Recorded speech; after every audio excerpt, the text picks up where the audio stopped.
Bonjour à tous. C'est une phrase que j'entends souvent autour de moi. Plus personne en France ne parlerait une langue régionale.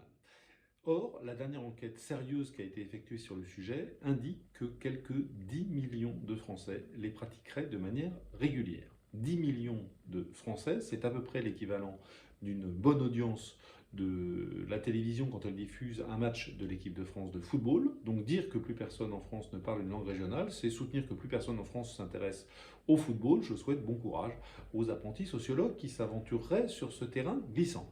Et donc j'ai eu envie cette semaine, dans ma lettre d'information de l'Express sur le goût des langues, de comprendre pourquoi paradoxalement il y avait un tel écart entre la réalité d'un côté pour ce qui concerne les langues régionales et la perception de la réalité de l'autre. Et je crois que deux raisons principales peuvent être avancées. La première tient à la centralisation du pays et de manière subséquente à la centralisation des médias du pays. Les médias nationaux en France sont de fait des médias parisiens qui, par proximité géographique, ont tendance à survaloriser les événements qui se déroulent à Paris et à sous-valoriser les événements qui se déroulent en dehors de Paris, ce qui est naturellement, par définition, le cas des langues dites régionales. Voilà, je prends un exemple dans l'actualité récente. L'autre jour, une manifestation à Paris a rassemblé quelques 300 personnes contre les violences sexuelles, noble cause, qui a eu droit à des reportages sur toutes les télévisions, les radios et les journaux nationaux. Pourquoi pas? Pourquoi pas, sauf qu'à peu près au même moment se déroulait en Bretagne une manifestation d'envergure pour la défense de la langue bretonne qui a réuni plusieurs milliers de personnes. Et cette manifestation-là n'a eu droit à quasiment aucun écho dans la presse nationale. Quelques centaines de personnes à Paris vaudraient-elles plus que plusieurs milliers de personnes en région? Non, je ne crois pas auprès de mes collègues, mais simplement, c'est comme ça que cela se déroule de manière réelle, et cela contribue évidemment à rendre quelque peu invisibles les langues régionales et à fausser la perception que nous avons de leur réalité. Il y a une deuxième raison, plus fondamentale encore, qu'avait définie le philosophe Louis Althusser, qui parlait d'appareil idéologique d'État. Qu'entendait-il par là? Ceci, l'imposition d'une idéologie dominante par toutes les institutions officielles ou non officielles. Cela veut dire que même quand une idée est fausse, si elle est répétée à satiété par toutes les institutions officielles et non officielles, elle finit par imprégner les esprits. Or, en matière de langue régionale, l'idée que le français, par exemple, se serait imposé parce que c'est une langue supérieure linguistiquement aux autres langues est très répandue. Or, elle est fausse.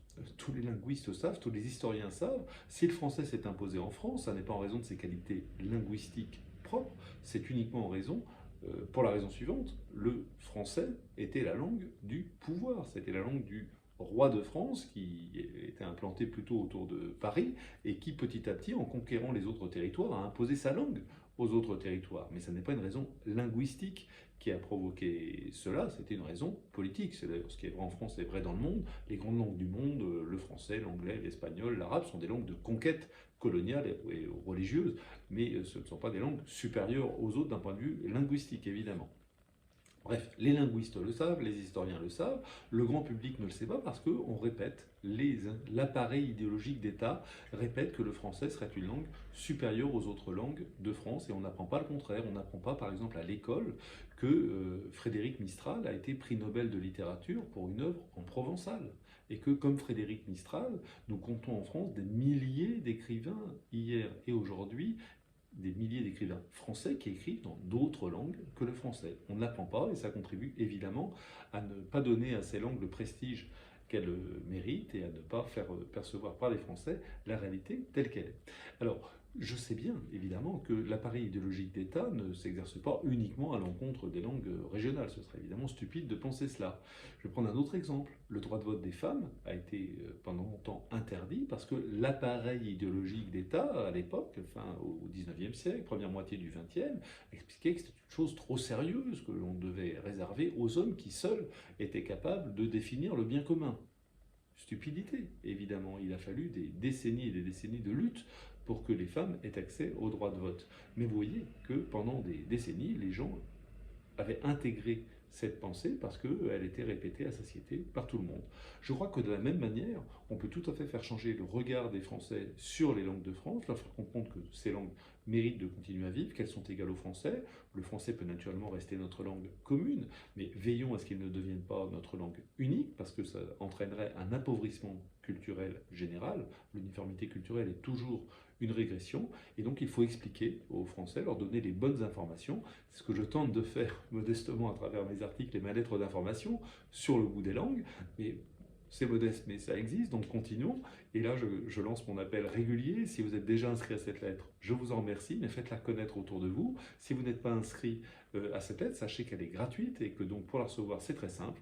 Vous allez soit sur le site de l'Express, soit sur un moteur de recherche, vous tapez sur le goût des langues, vous entrez votre adresse de messagerie, vous la recevez automatiquement et gratuitement chaque mardi. En ces temps d'inflation, c'est d'autant plus méritoire.